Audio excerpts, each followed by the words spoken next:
Welcome to OVA Saturday. We are talking about Battle Angel, which is an OVA from 1993. So this OVA is based on a manga that started in 1990 and was actually decently popular. It got released over here. From what I looked up, there's a lot of differences between what we just watched and the manga, mainly that the manga has a cohesive story, and a lot of people seem to like that story.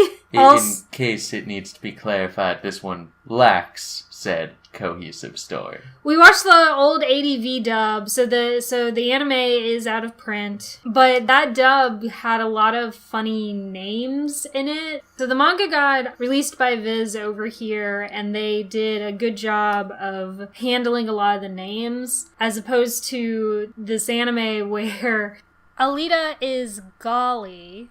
And I don't know how they came up with that. Okay. I thought that was curious. Yeah, Yugo's name is supposed to be Hugo, which I noticed that and I was like, why Yugo that's not a name, but it sounds a lot like Hugo because it's supposed to be Hugo. So yeah, apparently they just gave a lot of people really weird names. So what I found most amusing is that this director, he's done a lot, but most of his significant roles are in sports anime. Okay. He was the director of Captain Tsubasa and Suzuka, and he storyboarded Taisho Baseball Girls, and he directed a martial arts anime called Battle Spirits. It looks to me like his thing is sports anime. And for some reason, he also directed this really, really violent, strange dystopia story. I suspect the original manga, it revolves a lot more around the arena, which was just a side note in this version. I mean, the title of the anime, Battle Angel, was slated to be her arena name. Yeah, and that just doesn't go anywhere. And from my understanding, this OVA was basically made to be a promo for the manga, and they just didn't really, there really wasn't that much, love put into it, because it wasn't supposed to, go on to be a full series. So the setup is that we don't learn a lot, but there's this, futuristic place in the sky called Zalem, I think. Sometimes it sounded like Solemn, just like the Yugo thing, so... I assume it was meant to be solemn, and they were just like... Zalem. Zalem makes more sense. There's this mysterious authority called the Factory, and we don't learn anything. It was realistically this really sad thing. For the first 5 to 10 minutes, it seemed like an interesting world that we might learn things about. And then it broke down into random pointless violence, and the plot just became incomprehensible. The entire interest to me was watching Professor Vash go around doing things. So there's this doctor character, and he looks a lot like he has very similar hair and glasses to Vash the Stampede. So this actually came out before Trigun. I mean, it's basically the standard visual style for the 90s, isn't it? I feel like it was uglier than usual. I'm gonna call her Ida, even though she was Golly in the dub. Ida is she's a robot and she's found in the trash. And I immediately think it's like Chobits. So I weirdly kept drawing parallels to Castle in the Sky. Okay. Because we have female character who, we don't know where she came from. She's, mysterious.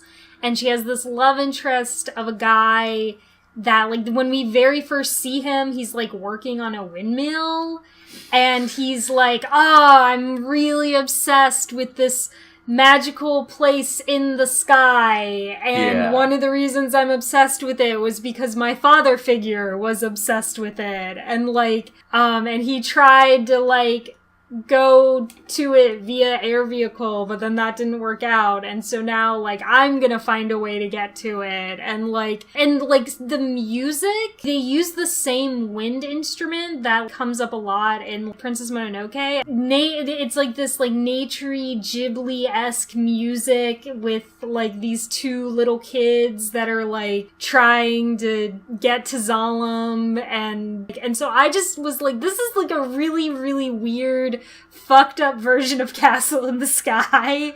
Because I can certainly see that. Because both the little children are murderers. It was so cartoony that it was really hard to take, like, the dystopia stuff seriously. Setting aside the ultra 90s art style, things like how the robot at the bounty hunter office, he just had, like, eyes, cheeks, and a mouth. Yeah, he was basically a Jack-in-the-Box. Yeah, he looked like a little, like, Jack-in-the-Box thing, and it was just really cartoony and silly. Really hard to take seriously when, like, he's in the trade of, like, bounty hunters. One of the key plot elements is that practically everybody's a cyborg, and the only thing that you can't make artificially are brains and spines.